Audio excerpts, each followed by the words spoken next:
My name's Kris Hampton. I don't know how I would describe who I am. I guess I'm a rock climber, artist, dad, musician.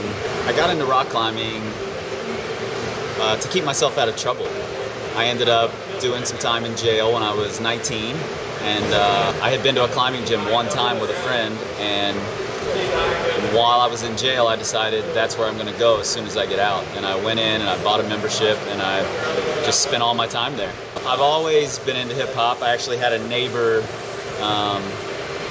when I was young, probably 8 years old, who came from New York, and he brought hip-hop to my neighborhood, which was an all-white neighborhood, and it was a part of my life way before climbing was, and I just always loved it, so always did something in it. I was a break dancer first and became an MC later. So my climbing and music kind of developed together through, they're both a certain lifestyle, and at the time I was an off-width climber, which seemed to be kind of on the outskirts of the norm, and hip-hop at the time in the climbing community seemed to be on the outskirts as well. So I started rapping about climbing as a joke. It took off a lot more than I ever expected it to.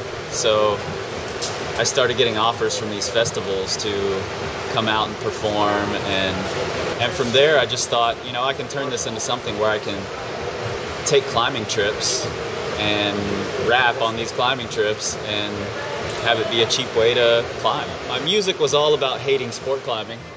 To all those who know, the sport climbing is neither about train. I had talked so much trash in my music for so long, and had this diluted idea that 512 was hard, you know, so now I want to be as good as my trash talk. A lot of people ask me if my career is rapping, and God no. I couldn't live if that were my career. So what I do for a living is I paint murals and decorative wall finishes, and I run a little company of artists who paint murals around the city.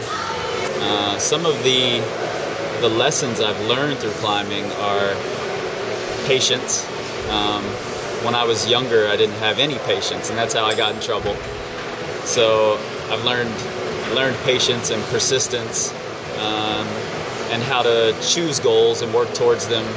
And as far as the people go, you know, I've read about these legends my whole climbing career, and I love the history of it. And only recently, because of Todd Skinner and my involvement with his family, I've learned that those climbing legends are people too. So I've started to look more into what their life goals were and who they affected in their everyday life instead of just climbing, and how they did that, and just the way they approached life was the same way they approached their climbing projects, and I'm trying to apply that to my life now, trying to float.